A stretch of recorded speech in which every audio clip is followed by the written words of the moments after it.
వెళ్ళి తన కుమార్తెలను మాట్లాడనయ్యున్న తన అల్లులతో మాట్లాడి, లెండి, ఈ చోటు విడిచిపెట్టి రండి, యెహోవా ఈ పట్టణమును నాశనము చేయబోచున్నాడని చెప్పాను. అయితే అతడు తన అల్లుల దృష్టికి ఎగతాళి చేయువాని వలె ఉండెను.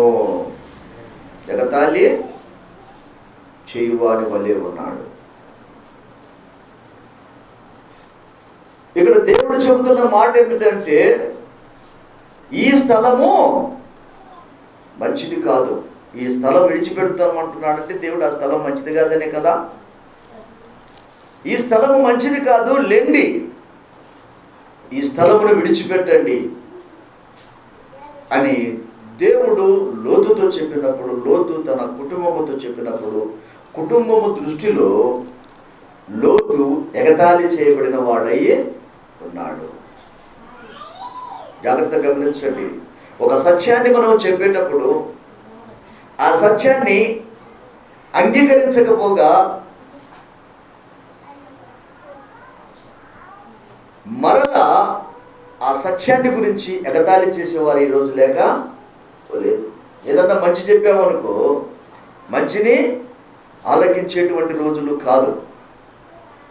కాబట్టి దేవుని వాక్యంలో మనం పరిశీలన చేస్తే దేవుని పిల్లల గురించి దేవుడు ఒక ఆలోచన కలిగి ఉన్నాడు. తన సంఘమును గురించి, తన స్వరక్తం ఇచ్చి సంపాదించుకున్నటువంటి సంఘము కనుక ఆ సంఘము ఎక్కడ ఉండాలి, ఆ స్థలము ఏ స్థలంలో, ఆ సంఘము ఏ స్థలంలో ఉండాలి, ఆ సంఘానికి ఉండవలసినటువంటి గుణలక్షణాలు ఏమిటి, వారు ఎక్కడ ఉంటే వారు సంపూర్ణ రక్షణ కొనసాగగలుగుతారు అని దేవుడు ముందుగానే ఆలోచన చేసి తన భక్తుల ద్వారా తన హృదయంలో ఉన్నటువంటి ఉద్దేశాన్ని వెల్లడిపరుస్తున్నాడు. దేవునికి స్తోత్రం చెల్లిద్దాం. నా ప్రియమైన దేవుని సంగమా, దేవుడు అంటున్నాడు, ఆ పట్టణము భయంకరమైనది, ఆ పట్టణము నాశనానికి చెరువులో ఉంది కనుక మీరు అక్కడ ఉండకూడదు, మీరు బయటికి రమ్మంటున్నాడు. దేవునికి స్తోత్రం. ఏమంటున్నాడు? మీరు బయటికి వచ్చేసేయాలి. ఒకనాడు ఆ పట్టణంలో జీవించిన జీవితమే క్రైస్తవులమని చెప్పుకున్న ప్రతి ఒక్కరూ కూడా. కానీ ఇప్పుడు ఏం చేయాలని చెప్పంటే, ఆ పట్టణంలో ఉన్న లక్షణాలు మనలో ఉండడానికి అవకాశము లేదు కనుక ఆయన అంటున్నాడు, నీవు బయటికి రావాలి, నీవు బయటికి వచ్చేసేయండి. ఎందుకు బయటికి రావాలి అని చెప్పంటే, దేవుని ఉద్దేశము నీ జీవితంలో నెరవేర్చబడడానికి, అంతకంటే మిక్కటంగా నీవు మరణము నుండి తప్పించబడడానికి. దేవునికి స్తోత్రం. నీవు మరణము నుండి తప్పించబడాలి అని చెప్పంటే నువ్వు బయటికి రావాల్సిందే, నువ్వు బయటికి రావాల్సిందే. ఎందుకంటే ఇక్కడ అవిశ్వాసులతో ఆ పట్టణం నింపబడింది. ఆ అవిశ్వాసికి దేవుని యొక్క గుణగణాలు ఇష్టమైనవి కావు. కాబట్టి ఆ సొదొమ పట్టణాన్ని గురించి చెబుతున్న మాటల్లో సారాంశం ఏంటంటే, అది భయంకరంగా చిన్న పిల్లలు మొదలుకొని పెద్దల వరకు, వృద్ధుల వరకు కూడా భయంకరమైన వ్యర్థ ప్రవర్తనతో వారు జీవిస్తున్నారు. వారి ఇష్టానుసారమైన జీవితం జీవిస్తున్నారు. చివరికి దేవునికి కోపము తెప్పించారు. దేవుని ఉగ్రత ఆ పట్టణం మీదకి వచ్చినంతగా వారు పాపం చేత నింపబడ్డాడు. అయితే ఆ పట్టణాన్ని నాశనం చేయడానికి దేవుడు తీర్మానం చేసుకున్నప్పుడు ఆ పట్టణంలో ఒక నీతిమంతుల కుటుంబం కనిపిస్తుంది. దేవునికి స్తోత్రం. ఈ సంఘంలో కూడా నువ్వు నీతిమంతుడిగా ఉంటే నీ నీతిని బట్టి ఈ సంఘం కాపాడబడుతుంది. దేవునికి స్తోత్రం. కాబట్టి వాక్యం సెలవిస్తున్నది ఏమిటంటే, అబ్రహాము దేవుని నమ్మాడు, దేవుని నమ్మిన అబ్రహాముకు అది నీతిగా ఎంచబడింది. దేవునికి స్తోత్రం చెల్లిద్దాం. కాబట్టి ఎందరైతే అబ్రహాము బిడ్డలుగా, సంతతిగా విశ్వాసముతో ఉంటారో వారు దేవుని యొక్క సంతానం అని చెప్పబడుతుంది. దేవునికి స్తోత్రం. కాబట్టి నా ప్రియమైన దేవుని సంగమా, దేవుని వాక్యం సెలవిస్తుంది, రండి, ఈ స్థలం అంత శ్రేష్టమైనది కాదు. ఈ స్థలం విడిచి బయటికి వచ్చేసేయండి. ఈ స్థలం విడిచి బయటకు వచ్చేసేయండి. బయటకు వచ్చేసేద్దామంటే ఆ వాతావరణము, ఆ పరిస్థితులు, అక్కడున్న సమాజము, అక్కడున్న ఆశ, ఇవన్నీ కూడా మనిషిని బంధించి వేసినట్లుగా అక్కడ లేఖనాల్లో మనం చూస్తాం. దేవునికి స్తోత్రం. ఈనాడు బయటికి రావాలని చెప్పంటే, వెలుపలికి రావాలని చెప్పంటే రావడానికి కొందరిని బంధించి వేసినట్లుగా వాక్యం సెలవిస్తుంది. అందుకే యెషయా గ్రంథము 52వ అధ్యాయములో ఆ మొదటి ఆ 2 వచనాలు మీరు చదువుకున్నప్పుడు మనము సియోను కుమారి అనగా దేవుని చేత ప్రతిష్ఠించబడినటువంటి జనాంగము, దేవుని ఉద్దేశానుసారంగా జీవించేటువంటి జీవితాన్ని కలిగినటువంటి జనాంగముతో దేవుడు చెబుతున్న మాట సియోను కుమారి. చదవండి చకచక. లెమ్ము లెమ్ము సియోను, లెమ్ము లెమ్ము, నీ బలమును ధరించుకొనుము, నీ పరిశుద్ధ పట్టణమైన యెరూషలేమా నీ సుందర వస్త్రములను ధరించుకొనుము. ఇక మీదట సున్నతి పొందని వాడు ఒక్కడైనను, అపవిత్రుడు ఒక్కడైనను నీలో ఉండడానికి అవకాశము విన్నదు. సియోనుకు నువ్వెవరు? ప్రతిష్ఠిత జనాంగము, నా పేరు పెట్టబడిన ప్రజలు కనుక నీ జీవితంలో నీవు లోబడే స్వభావం ఉండాలి, వెంబడించే స్వభావం ఉండాలి. ఆ సందర్భంలో నీ జీవితంలో ఇక నీలో ఉండవలసిన వాడు అదిగో అపవిత్రుడు ఉండడానికి అవకాశము లేదు.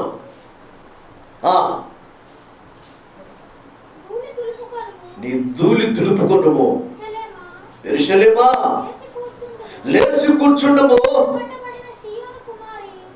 చెరపట్టబడిన సియోను కుమారి నీ మెడ కట్లను విప్పివేసుకో. దేవునికి స్తోత్రం. నీవు కాని దాని విషయంలో గొంతుకు కత్తి పెట్టుకో. నీ మెడ కట్లను విప్పి కట్లు తెంచబడాలి. మన జీవితంలో కొన్ని కట్లు మనల్ని ఏం చేస్తాయంటే బయటికి రాకుండా, విడుదల పొందకుండా, స్వేచ్ఛగా విడుదల కలిగిన జీవితాన్ని జీవించకుండా మనలను కట్లు బంధించి వేస్తాయి. ఈ బంధకాల నుంచి మనము బయటికి రావడానికి ఎప్పుడు రాగలుగుతామంటే కట్లు తెంచి వేసుకున్నప్పుడే. దేవునికి స్తోత్రం. ఇక్కడ బయటికి రావడానికి అదిగో లోతు సంతానము, కుటుంబము, అల్లుళ్ళు బయటికి రావడానికి ఇష్టపడకపోగా, వారి చుట్టూ ఉన్నటువంటి బంధకాలు తెంచుకోవడానికి ఇష్టపడకపోగా వారు లోతును ఎగతాళి చేసిన వారుగా ఉన్నారు. లోతును ఎగతాళి చేస్తున్నారు. ఇలా చెప్తున్నాడు, ఈ పట్టణం నాశనం అయిపోయిందంట, ఈ పట్టణం మంచిది కావాలంట, ఇలా ఏడుకో మంచి స్థలానికి తీసుకెళ్ళి వెళుతాడంట. అర్థమవుతుంది మాటలు అని వారు ఏం చేస్తున్నారంటే లోతును వెగతాళి చేస్తున్నారు తన కుటుంబమే. కానీ దేవుడు లోతుతో చెప్పాడు, దేవదూతలు వచ్చి ఈ పట్టణము, ఈ ఇంటిలో నుంచి నువ్వు బయటకు వచ్చేసేంటి. దేవుడు లాక్కుంది, తొందరపడి తట్టుకోలేక దేవుడు బయటికి దేవదూతలు వారిని బయటికి లాక్కొచ్చేసారు. దేవునికి స్తోత్రం. హల్లెలూయా. అంటే కొన్ని సందర్భాల్లో ప్రభు ఏ విధము చేతనడను, ఇదిగో నువ్వు ఏర్పాటులో ఉన్న నిన్ను బయటికి లాగడానికి ఆయన ఎంతగానో దినమెల్లా చేతులు చాపుతున్నాడు. దేవునికి స్తోత్రం. అది మాత్రమే కాదు, ఆయన పిలుస్తున్నాడు, ప్రయాసపడి భారము మోసుకొనుచున్న సమస్త జనులారా నా యొద్దకు రండి, ఎందుకంటే నేను విశ్రాంతి స్థలములో ఉన్నాను, నేను పరిశుద్ధులను కనుక నన్ను వెంబడించేవారు, నా దగ్గరికి వచ్చేవారు పరిశుద్ధులుగా ఉండాలని నేను కోరుకుంటున్నాను అంటున్నాడు. దేవునికి స్తోత్రం. హల్లెలూయా. కాబట్టి ప్రియమైన దేవుని సంగమా, ఇక్కడ ఉదయకాలం ఈ ఆరాధనలో ప్రభు మాట్లాడుతున్నది ఏమిటంటే నీవు బయటికి రావాలి. ఎక్కడికి రావాలి? బయటికి. ఎందుకంటే నీవున్న స్థలము సేఫ్ జోన్ కాదు. నీవున్న స్థలములో ఆ స్థలము నిన్ను రక్షించదు. ఇక ఆ స్థలమే కావచ్చు, నువ్వున్నది కులమే కావచ్చు, నీవున్నది అది ఏదైనా కావచ్చు, అది ఏ కట్లలో నువ్వు కట్టబడి ఉన్నావో నాకు తెలియదు, కానీ ఆ కట్లు నిన్ను రక్షించలేవు. ఆ కట్లు నిన్ను కనుకనే రక్షించగలిగే వారి దగ్గరికి వచ్చిన నీ జీవితంలో అదిగో నీవు బంధించబడిన స్థితిలో నుంచి, నీవు మరణములో నుంచి, మరణం అనే కట్లు నిన్ను పొంచి ఉన్నాయో, కులం అనే కట్లు నిన్ను పొంచి ఉన్నాయో, మతం అనే కట్లు నిన్ను పొంచి ఉన్నాయో, లేకపోతే ఆచారం అనే కట్లు నిన్ను పట్టుకొని పొంచి ఉన్నాయో, రకరకాల కట్ల చేత నువ్వు బంధించబడినట్లయితే ఇదిగో ఈ ఉదయకాల దేవుడు మాట్లాడుతున్న మాట ఏంటంటే ఆయన నిన్ను బయటికి రమ్మని పిలుస్తున్నాడు. దేవునికి స్తోత్రం. బయటికి రమ్మని పిలుస్తున్నాడు. చూడండి దేవుని వాక్యములో యోహాను సువార్త నీవు చదువుకుంటే, యోహాను సువార్తలో పరిశుద్ధాత్మ దేవుడు మాట్లాడుతున్నాడు. 11వ అధ్యాయాన్ని మీరు చదవండి. యోహాను సువార్త 11వ అధ్యాయములో ఇక్కడ దేవుని వాక్యం సెలవిస్తున్న మాట ఏమిటంటే, ఆయన అంటున్నాడు 43వ వచనాన్ని ఒకసారి చదవండి.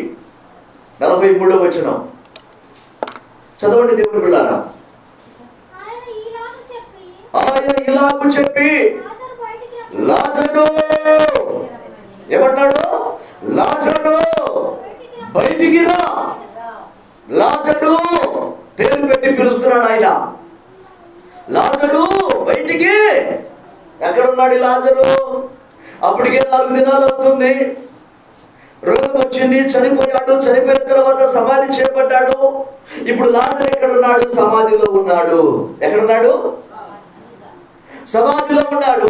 ఆ మట్టి భారం అంతా సమాధి ఆ మనిషి మీద ఉంది. శవంగా లాజరు సమాధిలో ఉన్నాడు.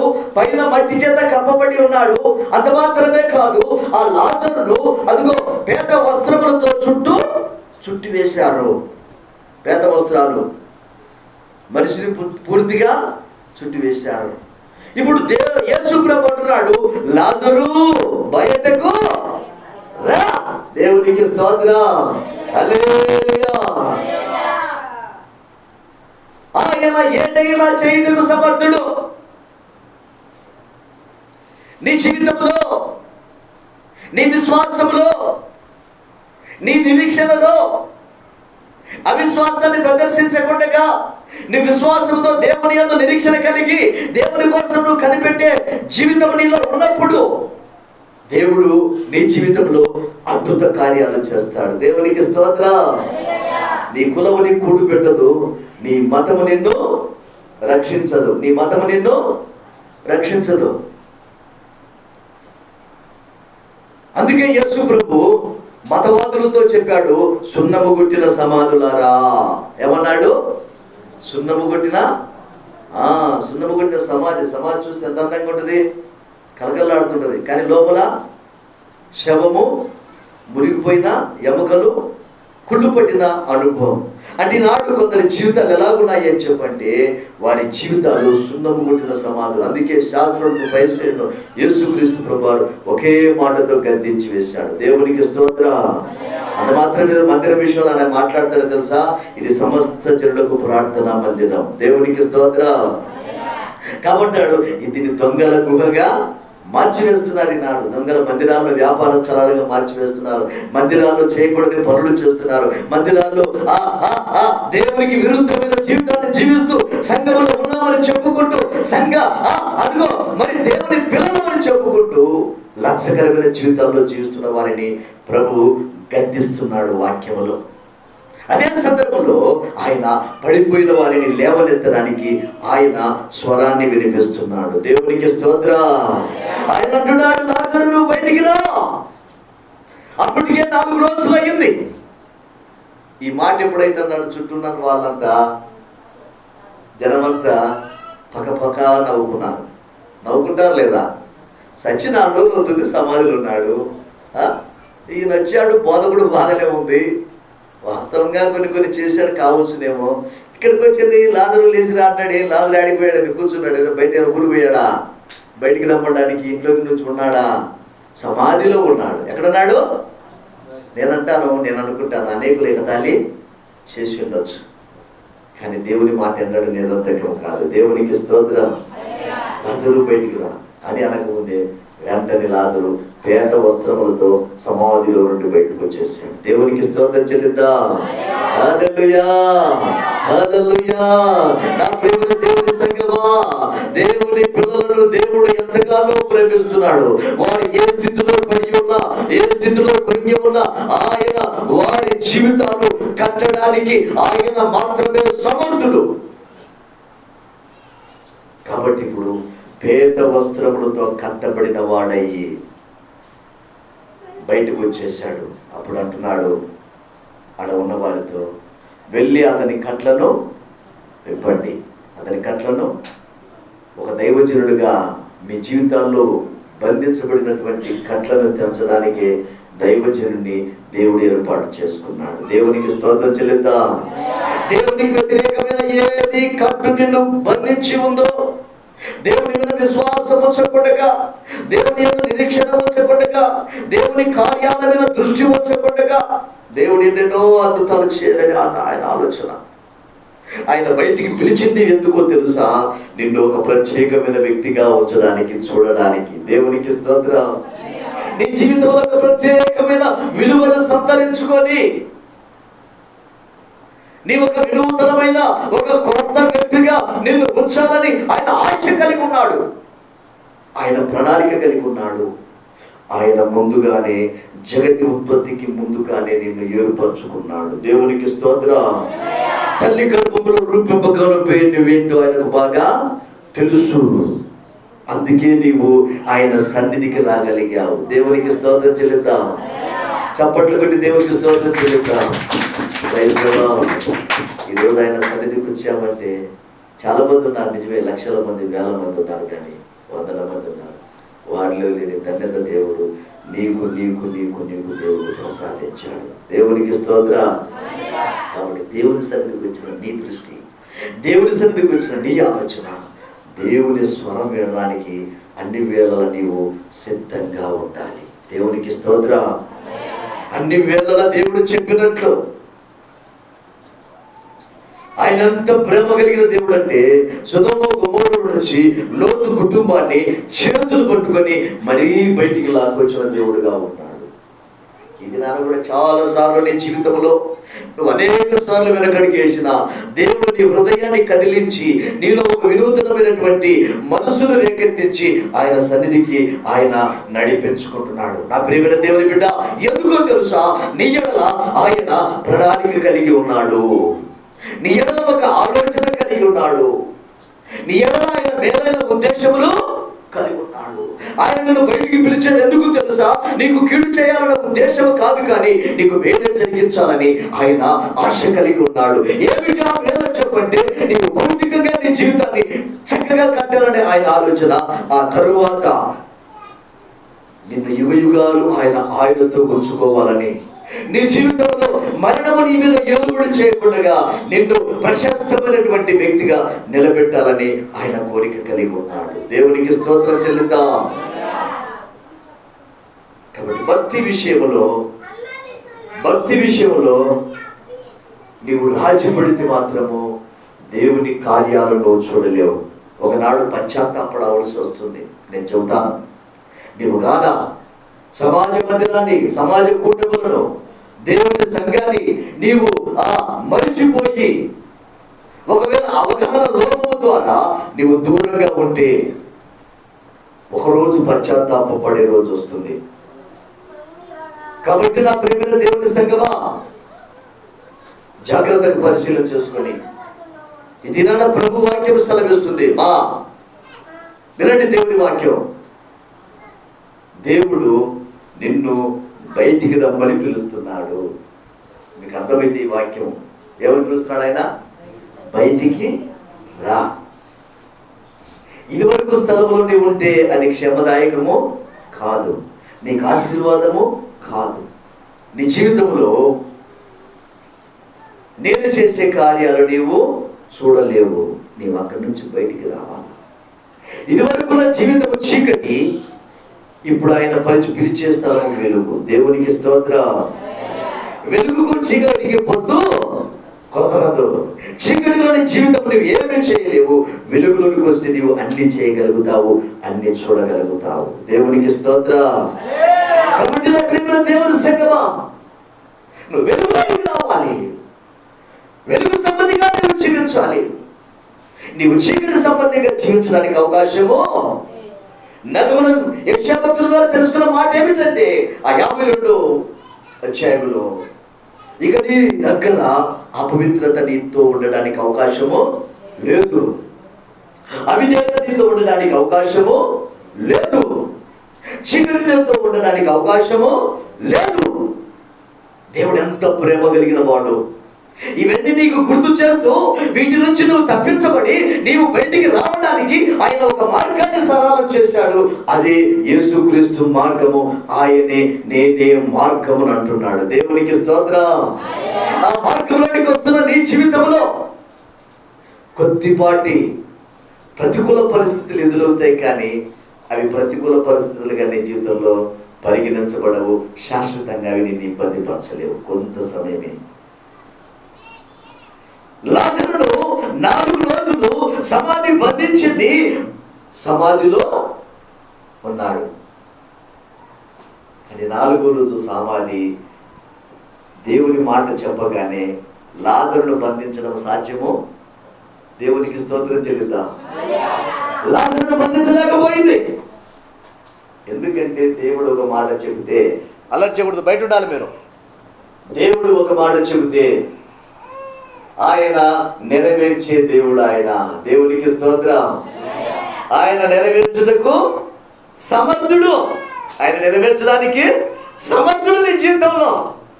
అయితే నీ ఆలోచన, నీ తలపులు నీవెలా ఉండాలని చెప్పంటే ఆయన శ్రేష్ఠుడు కనుక నీ ఆలోచన విధానం కూడా శ్రేష్టమైనదిగా ఉండాలి. దేవునికి స్తోత్రం. శ్రేష్టమైనదిగా ఉండాలి, ఉన్నతమైనదిగా ఉండాలి. నీ ఒక క్రొత్త ధనమును, క్రొత్త స్థితిని, ఉన్నతమైనటువంటి ఆ యొక్క దీప్యమానమైనటువంటి ప్రకాశమానమైనటువంటి సియోను అనుభవం నీవు కలిగి ఉండాలి. దేవునికి స్తోత్రం. సియోను అనుభవం అనగా ఉన్నతమైన అనుభవము, పవిత్రమైనటువంటి అనుభవము. అటువంటి అనుభవంలోకి నువ్వు రావాలని చెప్పంటే దేవుని స్వరము నీవు వినాలి. దేవునికి స్తోత్రం. దేవుని మాటని వినాలి. మనుషుల మాట వినడానికి అవకాశము చాలిక. గడిచిన కాలం చాలు. మాటలు విని విని విని విని విసుగెత్తిపోయింది. ఇంట్లో విని విసుగెత్తిపోయింది, బయట విని విసుగెత్తిపోయింది. ఇప్పుడు నువ్వు లెగిస్తే ఎవరి స్వరం వినాలంటే యేసుక్రీస్తు యొక్క స్వరం. దేవునికి స్తోత్రం. పరలోకం నుంచి భూమి నుంచి మనుష్య కుమారుడికి లోకంలో జన్మించి నిన్ను రక్షించడానికి ఆయన మరణం పెట్టిన యేసయ్య స్వరం నీ వినాలి. దేవునికి స్తోత్రం. కాబట్టి దినాన లాజరు బయటికి రా. ఎంత గొప్ప ఆశ్చర్యం, ఎంత గొప్ప ఆశ్చర్యం! దేవుడు పిలిస్తే అద్భుతమే. దేవునికి స్తోత్రం. నువ్వు రుణమనే కట్ల చేత బంధించబడి ఉన్నావా? అప్పులు నేను బంధించి ఆ బంధకాల నుంచి బయటికి రాకుండా, ఊపిరాడక, గుక్క తిరగకుండా, నెమ్మది లేకుండా కృంగదీసిన అనుభవంలో నీవు ఉన్నావా? ప్రభు పిలిస్తే అవన్నీ ఒక్కసారిగా పట పట తెగిపోతాయి. దేవునికి స్తోత్రం. అయితే ప్రభు పిలుపుని అందుకున్నావు. నీవు ప్రభు దగ్గరికి రావడానికి, ధైర్యంగా నువ్వు రావడానికి నువ్వు సిద్ధపరచుకోవాలి. అవి ఏ సమస్య అయినా సరే, ఏ కట్లు నిన్ను బంధిస్తున్నాయో, పాపం అనే కట్లలో బంధించబడి బయటికి రాలేకపోతున్నావేమో, నా ప్రభు సెలవిస్తున్న మాట ఏంటంటే ఆయన పిలిస్తే చాలు కట్లు వాటంతకి తెగిపోతాయి. దేవునికి స్తోత్రం. బయటికి రాగలుగుతాయి. కొన్నిసార్లు ప్రభు అంటున్నాడు ఏంటంటే వాడి కట్లు ఇప్పండి. కట్లు ఇప్పబడాలి. ఇప్పబడకపోతే ఒక వ్యక్తి పరిపూర్ణుడు కాలేడు. అంతే కదా. దేవుడు చెప్పాడు, పిలిచాడు, పిలుస్తున్న ఒక్కసారి లేచాడు కానీ ఏడాడ బంధించబడి చక్కగా ఇటు వస్తుంటే ఇంకేముంటుంది ఇక్కడ? అన్నీ చెయ్యట రాదు, కట్టేశారు కదా ఇట్లా. కానీ ఇప్పుడు కట్లు ఇప్పితే కానీ అతడు పరిపూర్ణుడు కాలేడు. దీని వాక్యం ఏంటంటే జీవితంలో నీవు కట్లు విప్పబడాలి, బంధకాలు తెంచబడాలి. ఎందుకు ఆయన ఎంతగా ఆలోచిస్తున్నాడు, ఎందుకు ఆయన ఎంతగా ప్రత్యేకమైన శ్రద్ధనీయడం తీసుకుంటున్నాడంటే నీవు మరణించుట ఆయనకి ఇష్టమో లేదు, నీవు తెలియని స్థితిలో ఉండట ఆయనకి ఇష్టమో, ఆయన ఉన్నతమైనటువంటి ఉపదేశమును నీవు గ్రహించకుండా ఉండటం ఆయనకి ఇష్టమో లేదు. నీవు జ్ఞానివిగా ఉండాలని, ఆ జ్ఞానము పరసంబంధమైన జ్ఞానమై ఉండాలని, ఆ జ్ఞానము చేత నువ్వు నడిపించబడాలని, ఆ దేవుని నీవు నిత్యము స్తుతించేటువంటి అనుభవంలో నీవు శక్తివంతుడుగా శక్తివంతురాలుగా ఉండాలని దేవుని యొక్క ఆశ. దేవునికి స్తోత్రం. నిన్నేదైనా బంధించాలని ఆలోచన చేసినా, నిన్నేదైనా కృంగతీయాలని ఆలోచన చేసినా, నిన్నేదైనా సరే నిన్ను బలహీనపరచాలని ఆలోచన చేసినా, దాని నుంచి విడిపించగలిగిన నా యేసు నాకున్నాడు, ఇది నన్ను ఏమి చేయలేదని నువ్వు శక్తి పొందుకొని వాటిని తునకలు చేయడానికి నువ్వు సిద్ధపరచుకోవాలి. దేవునికి స్తోత్రం. కాబట్టి నా ప్రియమైన దేవుని సంగమా, వాక్యం వింటున్న నీ జీవితంలో బాలకా ప్రభు మందిరానికి రావాలి, బాలకా ప్రభు ఆరాధన చేయాలి. ఎందుకంటే చాలామంది సమాజంగా కూడుకుంటూ మారుతున్నారు, క్రమశిక్షణ లేని భక్తిని అలవర్చుకుంటున్నాడు. దేవుడు అనే దేవుడి దగ్గరికి వస్తున్నాడు, కానీ దేవుడు ఇవ్వడానికి సిద్ధపడి ఇది వాళ్ళని చేయజాగే సమయానికి వాళ్ళు ఏం చేస్తున్నారు తెలుసా? చేతులు ముడుచుకుంటున్నారు. వీళ్ళని జాగ్రత్తగా చేతులు, దేవుడేమి ఇవ్వాలని చేయజాగుతున్నాడు, ఇచ్చే సమయానికి ఇస్తాడన్న సందర్భంలో ఎక్కడ వాళ్ళు చేతులు ముడిచేసుకొని, అనగా వాళ్ళు ఏం చేస్తున్నారు? నిర్లక్ష్యము ప్రదర్శిస్తున్నారు ఈనాడు సంఘంలో. దేవుడు మేలైనది చేయాలని, మేలైన ఉద్దేశాలు కలిగి నిన్ను ఆయన సన్నిధికి నడిపించుకుంటున్నాడు. దేవునికి స్తోత్రం. కాబట్టి నీలో ఇంకా అవిధేయత పని చేయడానికి అవకాశము లేదు. నీలో బలహీనత నిన్ను కృంగతీయడానికి అవకాశము, నిన్ను బట్టి ఇంకా అనేకులు నీ మందిరానికి రావడానికి, నిన్ను బట్టి అనేకులు విశ్వాసంలో ఎదగడానికి, నిన్ను బట్టి నీ జీవితంలో దేవుడు చేసిన కార్యాలను బట్టి అనేక జీవితాలు మార్చబడడానికి, ఒక ఉద్యమం రగలడానికి, సంఘము ఫలభరితంగా మారడానికి దేవుడు నిన్నే వాడుకోవాలని చూస్తున్నాడు. దేవునికి స్తోత్రం. మరి నువ్వేం చేస్తున్నావు? దేవుని ఉద్దేశం వల్ల నీ మేలు కోరే ఆయన నీ మేలు కోరుతున్నాడు. అంత మాత్రమే కాదు, ఆయన ఆలోచన ఆయన ఎక్కడున్నాడో అక్కడ నిన్ను ఉంచుకోవాలని ఆయన ఉద్దేశం. దేవునికి స్తోత్రం చెల్లిద్దాం. చప్పట్లు కొట్టి దేవునికి స్తోత్రం చెల్లిద్దాం. హల్లెలూయా, హల్లెలూయా. బిడ్డ, చివరి మాట చదువుకుందాం, సమయం చాలదు కానీ. చూడండి, దేవుని గ్రంథంలో హెబ్రీ రాసిన పత్రికలో ఆయన సన్నిధికి పిలుచుకోవడానికి ఎంత త్యాగం చేశాడు. 13వ అధ్యాయాన్ని చదువుకుందాం. హెబ్రీ రాసిన పత్రిక 13వ అధ్యాయము 12-14 వచనాలు మనం చదువుకుందాం ఒకసారి. హెబ్రీ రాసిన పత్రిక 13వ అధ్యాయము, స్పీడ్గా చదవండి. కావున యేసు కూడా తన స్వరక్తము చేత ప్రజలను పరిశుద్ధపరచుటకై గవని వెలుపన శ్రమ పొందెను. కాబట్టి మనం ఆయన నిందను భరించుచు శిబిరము వెలుపలికి ఆయన వద్దకు వెళ్ళుదాము. దేవునికి స్తోత్రం. హల్లెలూయా, హల్లెలూయా. శిబిరము వెలుపలికి మనము రావాలి. లాజరుడు దేవుడు యేసయ్య పిలవగానే లాజరు పేద వస్త్రముల చేత సమాధిలో నుంచి తిరిగి రాగా లాజరు కట్లు విప్పమని సెలవిచ్చిన దేవుడు. ఇది నాన్న ప్రభువు లాజరు బ్రతికాడు, మరలా చనిపోయాడు, ఇప్పుడు ప్రభు సన్నిధిలో ఉన్నాడు. దేవునికి స్తోత్రం. ఇక్కడ ఈ వెలుపలికి అనుభవం ఏమిటంటే ఈ బ్రతుకుల గురించి కాదు, కానీ నీ జీవితంలో ప్రభుత్వం యుగ యుగాలు ఉండే జీవితము. అక్కడ వ్రాయబడిన మాట ఏమిటంటే, ఇక్కడ మనకు నిలవరమైన పట్టణం ఏది లేదు, ఇది వదిలిపెట్టవలసి వచ్చే రోజు ఒక రోజు ఉంది. కాబట్టి దేవుడు మన కొరకు ఒక పట్టణమును సిద్ధపరిచాడు. దేవునికి స్తోత్రం. ఒక పట్టణమును సిద్ధపరిచాడు. ఇది శాశ్వతమైనది కాదు, ఈ జీవితము శాశ్వతమైనది కాదు, ఈ లోకము శాశ్వతమైనది కాదు. కనుక నా ప్రభు సెలవిస్తున్నాడు. యోహాను సువార్త 14వ అధ్యాయం మొదటి 3 వచనాలు చదువుకుంటే అక్కడ అంటాడు ప్రభు, నా ప్రియమైన దేవుని బిడ్డ, నీవు కలవరపడుతున్నావా? నా ప్రియమైన సహోదరి సహోదరుడా, యేసుక్రీస్తును కలిగి యేసుక్రీస్తును వెంబడిస్తూ యేసయ్యను నమ్ముకొని నీవు శ్రమను అనుభవిస్తున్నావా? నీవు నిందలు అనుభవిస్తున్నావా? నీవు బాధలు అనుభవిస్తున్నావా? సరైనటువంటి గృహ జీవితం లేక, సరైనటువంటి అదిగో మరి ఆహారం లేక, సరైనటువంటి వస్త్రం లేక, సరైనటువంటి అదిగో మరి గుర్తింపు లేక నువ్వు బాధపడుతున్నావా? నా ప్రభు అంటున్నాడు, మీ హృదయాలు కలవరపడవద్దు. చదవండి, ఏమన్నది అక్కడ? 14వ అధ్యాయం మొదటి 2 వచనాలు. మీ హృదయములను కలవరపడవద్దు, దేవుని యందు విశ్వాసం ఉంచుతున్నారు కనుక నా యందు విశ్వాసం ఉంచండి. దేవునికి స్తోత్రం. నేను మీకు నా తండ్రి ఇంట అనేకమైన నివాసములు కలవు. నేను మీతో చెబుతాను, నేను మీకు స్థలము సిద్ధపరచ వెళుతున్నాను. దేవునికి స్తోత్రం. చప్పట్లు కొట్టి దేవునికి స్తోత్రం చెబుతా.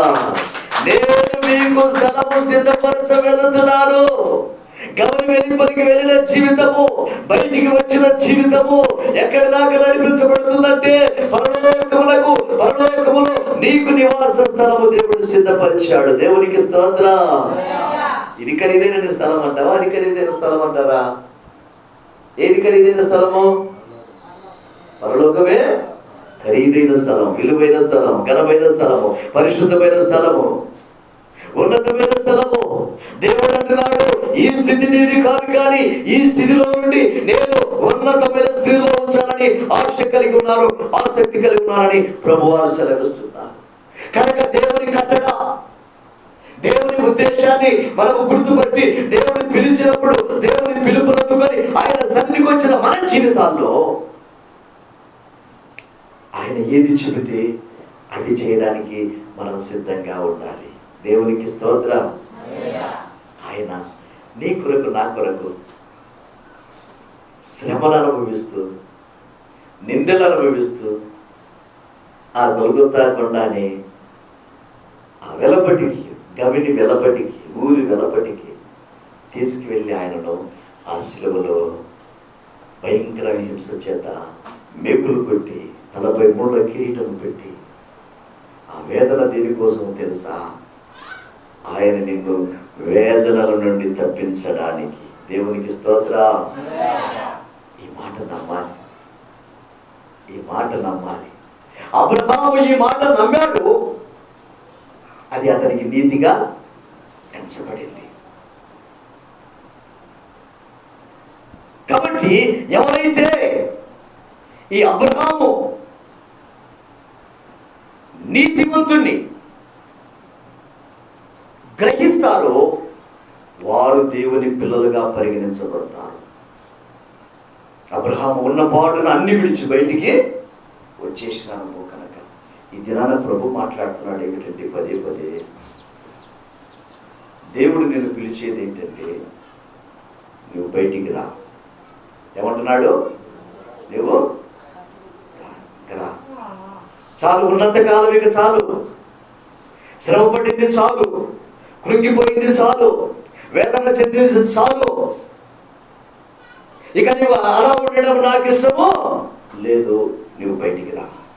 నువ్వు బయటికి రావాలంటే నీ జీవితంలో నీ కట్లు తెగిపోవాలి. నీ కట్లు తెగిపోవాలి. ఈవెన్ ఏ కట్టైనా సరే నీ జీవితంలో ఆధ్యాత్మికంగా ఎదగకుండా, అభివృద్ధి చెందకుండా, ఆశీర్వాదాన్ని పొందుకోకుండా వెనక్కు లాగుతున్నా బంధించినటువంటి ప్రతి కట్లు నీవు తెచ్చి వేసుకోగలిగితే, నా ప్రియమైన దేవుని బిడ్డ, ప్రభు నిన్ను బట్టి ఎంతగానో సంతోషిస్తున్నాడు. ప్రభు ఎంతగానో నిన్ను బట్టి ఆనందిస్తున్నాడు. ఆయన శిబిరం వెలుపలికి వెళ్ళాడు. ఆయన వెళ్ళి ఆయన మరలా త్వరగా రాబోతున్నాడు. ఆయన రాకడకు నువ్వు సిద్ధపడితే, ఆయన ఉండు స్థలములో నీ ఉండులాగున ఆయన నిన్ను ఆ స్థలానికి తీసుకువెళ్ళడానికి సిద్ధంగా ఉన్నాడు. దేవునికి స్తోత్రం. నమ్ముతున్నావా? ఈ మాట నమ్ముతున్నావా? ఒక్క వాక్యం చదవండి ప్రభు వాక్యంలో. అదే యోహాను సువార్తలో దేవుని మాట చెబుతున్న మాట ఏమిటంటే, నీ జీవితాన్ని ఏదో తాత్కాలికంగా ఆయన విడిచిపెట్టడం లేదు, కానీ చదవండి. అదే 11వ అధ్యాయంలో యోహాను సువార్త 11 అక్కడ ఆ దేవుని వాక్యము సెలవిస్తున్న మాట ఏమిటంటే 25వ వచనాన్ని మనం చదువుకుందాం. 25వ వచనాన్ని. అందుకు యేసు, పునరుద్ధానమును జీవమును నేనే, పునరుద్ధానమును జీవమును నేనే, నా యందు విశ్వాసముంచువాడు చనిపోయినను బ్రతుకును. దేవునికి స్తోత్రం చెల్లిద్దాం. నా యందు విశ్వాసముంచి ప్రతి వాడును ఎన్నటికీ చనిపోడు. దేవునికి స్తోత్రం. హల్లెలూయా. ఎన్నటికీ, ఈ మాట మనం నమ్ముతున్నామా? ఎన్నటికీ నేను చనిపోను అంటే ఈ జీవితం కాదు, ఇది మరణం అవసరము. ఈ మరణం ద్వారా మనం బయటికి వెళ్ళిపోవాల్సింది. ఆ తర్వాత ఆయనతో ఉండడానికి యుగయుగాలు ఆయన రాజ్యములో ఆయన ఇచ్చే జీవ ఫలములను మనము భుజించడానికి మనము గవిని వెలపలికి వెళ్ళాలి. ఎక్కడికి వెళ్ళాలి? గవిని వెలపలికి మనం వెళ్ళాలి. గవిని వెలపలికి మనం వెళ్ళాలంటే మన జీవ ఫలములు అర్పించుచు, ప్రభువును స్తుతించుచు, ప్రభువు సన్నిధిని మనము గుర్తు పెట్టుకొని ప్రభువును సంతోషపరచడానికి అన్ని వేళల అన్ని ప్రతికూల పరిస్థితుల మధ్య కూడా ప్రభువునే జ్ఞాపకం చేసుకుంటూ ఆయన యందు నిరీక్షణ కలిగి ఆయన యందు నమ్మిక ఉంచి ఆ నిత్య సీయోనుకు మనము సిద్ధపడి మనం ఎప్పుడైతే ఉంటామో ప్రభు ఆయన మనం ఆయనతో ఉండడానికి, ఆయన మనం తీసుకువెళ్ళడానికి మన హృదయాలు కలవరా పడవద్దు అంటున్నాడు. నా ప్రియమైన దేవుని బిడ్డ, బయటకు వచ్చావా? బయటకు వచ్చిన నీ జీవితంలో నెమ్మది లేదా? బయటకు వచ్చిన నీ జీవితంలో తిరస్కారాలు అవుతున్నాయా? బయటకు వచ్చిన నీ జీవితానికి అనేక సమస్యలు ఎదురవుతున్నాయా? అయితే ప్రభు కోసము కొంతకాలం నీకు శ్రమలని వాక్యం సెలవిస్తుంది. కొద్ది కాలం నీకు శ్రమలు అంటుంది దేవుని వాక్యములో సెలవిస్తుంది. ఇక నీకు అపరిశుద్ధత అందుకోవడానికి అవకాశము లేదు. నీకు బూడిద నీకు అంటుకోవడానికి అవకాశము, బూడిదంటే ఏంటి?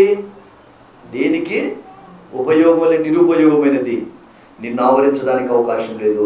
నువ్వు ఉపయోగమైన వ్యక్తివి.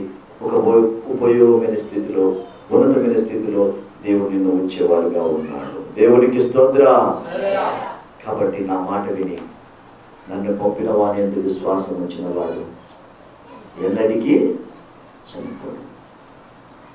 అందుకే అంటాడు ప్రభు, నేను పరలోకం నుండి దిగి వచ్చిన జీవ ఆహారము. ఈ ఆహారం భుజిస్తే వాడన్నాడు ఆకలి కొనడు. ఇది నా శరీరము, ఇది నా రక్తమని ప్రభు చెప్పబోతున్నాడు. కాబట్టి మోకరించి చిన్న ప్రార్థన చేసుకుందామా? ఇంకా నీ జీవితంలో బయటికి వచ్చిన అనుభవం లేకపోతే, నీకు దినాన వాక్యం అర్థమైంది అనుకుంటున్నాను, బయటికి వచ్చిన అనుభవం నీ జీవితంలో లేకపోతే ప్రార్థన చేసుకో. లోతు కుటుంబం బయటికి వచ్చిందే కానీ మరలా వెనక్కి తిరిగి చూసింది. నువ్వు బయటకు వచ్చావా? ఇక వెనక్కి తిరగడానికి అవకాశం లేదు. వెనక్కి తిరిగితే నీ జీవితంలో లోతు కుటుంబం భార్య స్థితి అవుతుంది. ఎన్ని శ్రమలు వచ్చినా వెనపడికి లాజరు బయటికి రమ్మని దేవుడు యేసు పిలిస్తే లాజరు బయటికి వచ్చాడు. వచ్చిన లాజరు యేసుతో కూడా కలిసి వారు భోజనం చేశారు. నువ్వు భోజనం చేయడం వెనకాడకూడదు. యేసు శరీరమును రక్తమును కూడా నువ్వు జ్ఞాపకం చేసుకుంటూ ఇది నువ్వు చేసే ప్రార్థన. ఇంకా నువ్వు బయటికి రాలేకపోతే ప్రభువా నన్ను బయటికి నడిపించుకునే ప్రార్థన చేయి. నువ్వు బయటకు వచ్చిన వాడవైతే ప్రభువా నా కట్లు తెంచివేయమని ప్రార్థన చేయి. ఇది నీ కట్లు తెంచడానికి ఆయన సిద్ధంగా. నీ కట్లు విప్పి వేసుకో. ఏవేవి నేను బంధించాయో మందిరానికి రాకుండా, ప్రార్థనలు ఎదగకుండా, దేవుని స్థితించకుండా, దేవుని యొక్క నమ్మిక ఉంచకుండా ఒక్కసారి పరిశీలన చేసుకో. చిన్న ప్రార్థన. మహాపరిశుద్ధుడా, నీ ఘనమైన పాదాలకు వందనాలు. ఈ వాక్యం వింటున్న నీ బిడ్డల జీవితాల్లో తండ్రి వారిని నువ్వు పిలుస్తున్నావు ప్రభువా, బయటికి రమ్మని పిలుస్తున్నావు. అది మాత్రమే కాదు, నీ ప్రేమ అధికంగా ఉండడం ద్వారా చెయ్యి పట్టి బయటికి లాక్కొస్తున్నావు తండ్రి. లాజరు బయటికి రమ్మని పిలిచిన దేవా, ఈ దినాన్ని ఎందరైతే చిక్కుల్లో ఉన్నారు, ఎందరైతే శోధనలో ఉన్నారు, ఎందరైతే నెమ్మది లేక ఉన్నారు, ఎందరైతే గర్భాలు తెరవబడక, ఎందరైతే వివాహాలు కాక, ఎందరైతే నిన్ను నమ్ముకుని నీ ద్వారా బయటికి వచ్చి బిడ్డలు కుంగిపోతున్నారో, ఎందరైతే నిరుద్యోగ సమస్యలతో బాధపడుతున్నారు, ఈ మధ్యాహ్నం దర్శించి వారి జీవితంలో నూతన క్రియ జరిగించమని ప్రార్థిస్తున్నాను. ఇంకా బయటికి రాని వారెందరైతే ఇంకా ఉన్నట్లయితే ప్రభువా వారిని బయటికి తీసుకుని వచ్చి మీ రక్షణ చూపించి బాప్తిసానికి సిద్ధపరిచి పరిశుద్ధాత్మ చేత నడిపించబడి వారిని రాకడకు సిద్ధపరిచి ఉన్నతమైన ప్రశస్తమైన ఆ గొప్ప ఉన్నతమైన స్థలంలో వారు ఉండడానికి వారిని సిద్ధపరచమని ప్రార్థిస్తూ సంఘమును మీరు పురుకోలకు పడి ప్రభువా సంఘమును మీరు బలపరచమని ఈ వాక్యం విన్న ప్రతి జీవితంలో అద్భుతం జరుగులు కాకని ప్రార్థిస్తూ మీ హస్తాలు గొప్ప చెప్పుకుంటూ మీరే ఘనత మహిమ ప్రభావం పొందమని మా ప్రియుడిలో రక్షకుడైన యేసుక్రీస్తు అతి శ్రేష్టమైన నామములో వినయంతో బ్రతిమాలి అడిగి పొందుకున్నాం తండ్రి. ఆమేన్.